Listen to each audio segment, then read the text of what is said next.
All right, what's going on, everybody? Welcome back to another Real Talk video. I pray everybody's having a wonderful, blessed day as we give the Most High all the honor, the glory, and all the praise.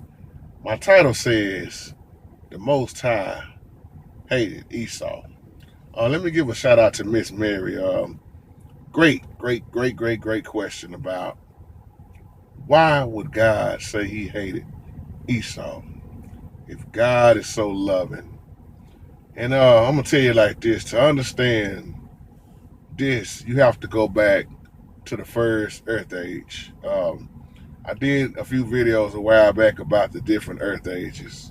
First Earth Age, second Earth Age, and then we talked about the third Earth Age. And when you understand the reason why our father said that, it makes a lot of sense. Now, I see big time scholars and people always debating about the word hate.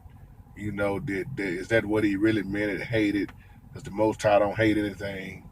It's just each to their own. I'm not even gonna get off into that. But to make a long story short, and we'll come back and deal with these scriptures.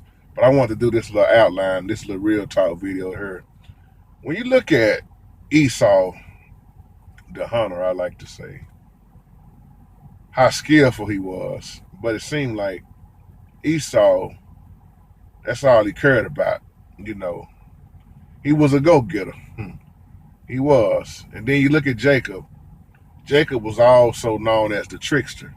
And we also know how his name was changed later on to Israel. But Rebecca carried them two boys in her womb. And it was spoken of long time ago, my sister, long time ago, that it was going to be, there was two nations inside of her.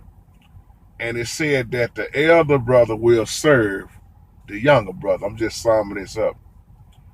And Esau didn't like that. When you look at Romans chapter 9, verse 13, the Most High said that he already hated this boy while he was an unborn child. Let's just put it like that.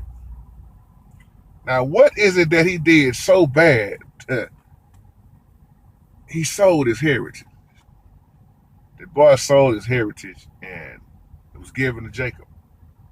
And that's got to be very low down dirty, because when the Most High gives you something, it's special. You are chosen. And he sold his heritage. And that land is pretty much a wasteland right now. It's all messed up. Where them people stay at, it's just a total waste, just like the Bible say.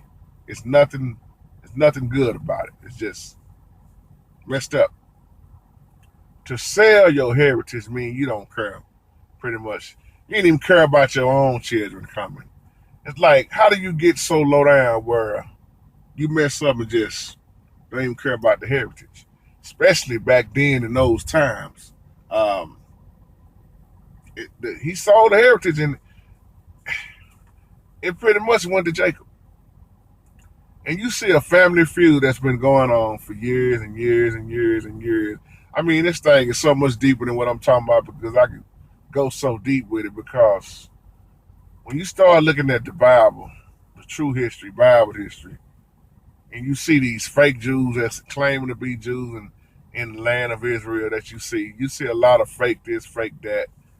You got to understand the bloodline. You got to understand why stuff went down the way it went down back then to understand why it's like it is now.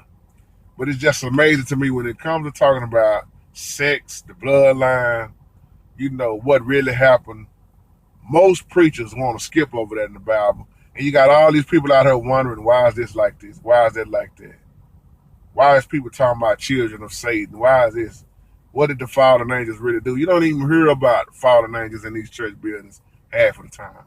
So this thing goes back to the first Earth Age, because if he was hated so long ago, let me just sum this up as I wrap the video up.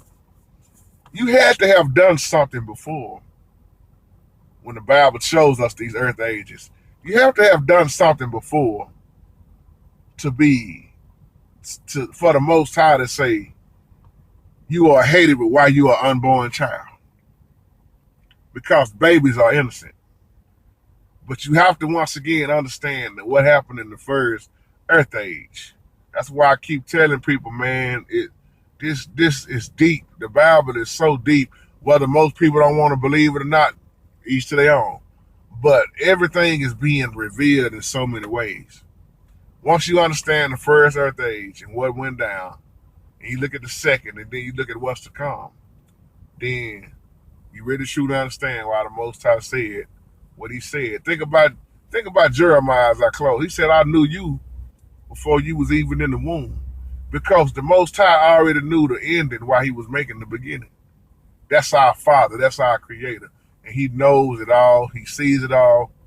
And before our little thoughts in our mind, man, we can't wrap our mind around the concept of how the Most High is just so powerful and operates, because it's hard to explain. That's why I think there was you people, John, a while back said, anybody think they can explain the Holy Spirit? Good luck. Something like that you were saying. And I agree, man. It's hard to explain the power, the I am, the Almighty, the Most High, our Father, Elohim. It's hard to explain how powerful the Holy Spirit is. So you have to really have it in your heart. And if you don't have it in your heart, and if you're not studying it, ain't no way you're going to understand a fourth of it. So that's my time. Y'all have a wonderful, wonderful, blessed day.